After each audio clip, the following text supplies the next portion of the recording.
La chronique politique et quelle actualité politique aujourd'hui à commenter avec Alexis Lacroix. Bonjour Alexis. Bonjour Steve. Et merci d'être avec nous. On peut vous suivre notamment sur notre chaîne Facebook et sur YouTube.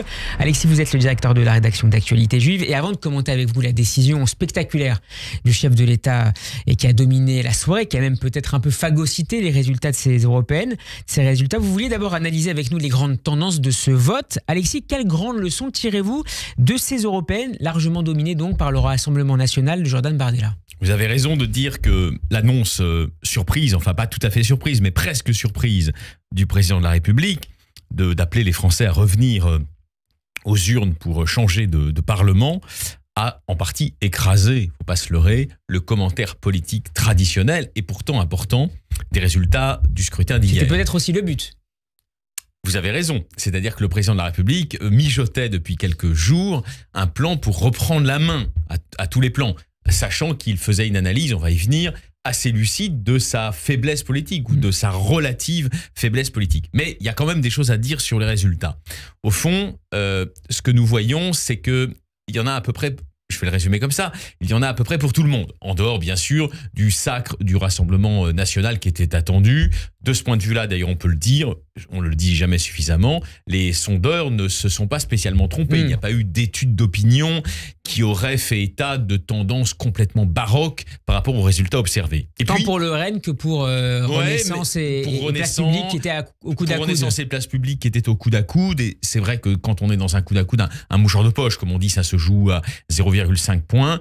On peut dire effectivement que la liste du Parti socialiste rénové, disons emmenée par Raphaël Glucksmann, talonne sérieusement celle de Besoin d'Europe, le pôle Renaissance et majorité présidentielle. Alors effectivement, l'une des leçons principales, on y a beaucoup insisté, mais on ne va pas y revenir, c'est cette espèce de polarisation de la vie publique française entre un groupe présidentiel et majoritaire affaibli et un Rassemblement national qui semble avoir le vent dans les voiles. C'est un phénomène global en réalité qui se joue au niveau de l'Europe, puisque beaucoup de formations dites populistes, en Allemagne bien évidemment, avec l'AfD en Autriche, en Italie. En Italie bien sûr, ont le vent dans les voiles, donc c'est un phénomène global, il ne faut pas le réduire au contexte français.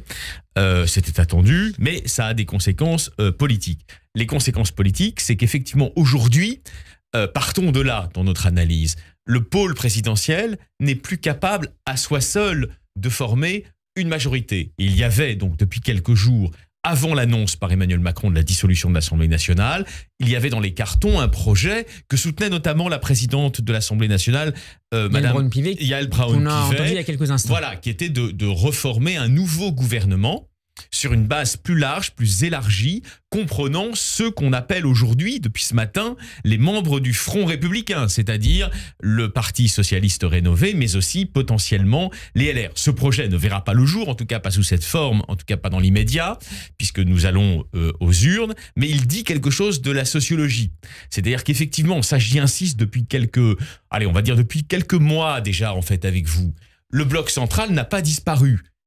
Évidemment, il n'a pas disparu. Il représente encore, quand vous totalisez le Parti socialiste, le pôle Renaissance Besoin d'Europe et de nombreux électeurs de LR, il représente en fait une fraction tout à fait importante de l'électorat. Donc autour de 30 à 35%. Un tiers, à peu près un tiers. Évidemment. Donc vous voyez, les droites nationalistes ou patriotes, on les appelle comme on veut, c'est un peu plus de 40 quand on y additionne Nicolas Dupont-Aignan.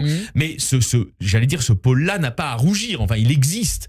Simplement, le grand changement stratégique que nous avions anticipé et que la Macronie jusqu'au dernier moment a dénié, c'est qu'il existe mais séparé en plusieurs formations politiques.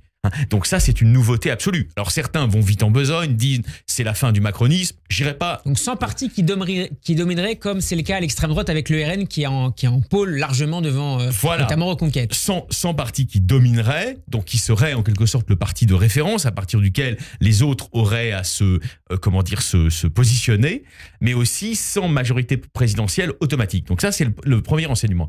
Le deuxième enseignement, il est très intéressant, c'est l'hésitation stratégique de la gauche. Ce matin, c'est très clair. Vous avez deux visions de l'avenir de la gauche démocratique. Il y a la vision qui est défendue, je l'entendais, mais il est très symptomatique, par un Julien Drey, qui dit l'avenir pour le Parti socialiste, c'est des coalitions de gouvernement avec les Verts, mais aussi, pourquoi pas, avec des gens issus de la Macronie. Donc, vous voyez, ils sont en train de penser... Et rupture avec Jean-Luc Mélenchon. Et rupture nette avec LFI, voilà. Mais il y a d'autres voix qui sont plus ambiguës. Vous passiez un instant le son du secrétaire national du Parti Socialiste, Olivier Faure. On peut dire que ce sont des gens qui maintiennent encore l'hypothèse, même s'ils n'y croient pas vraiment, de la reconstitution de ce que fut la NUPES depuis 2022. Un front populaire.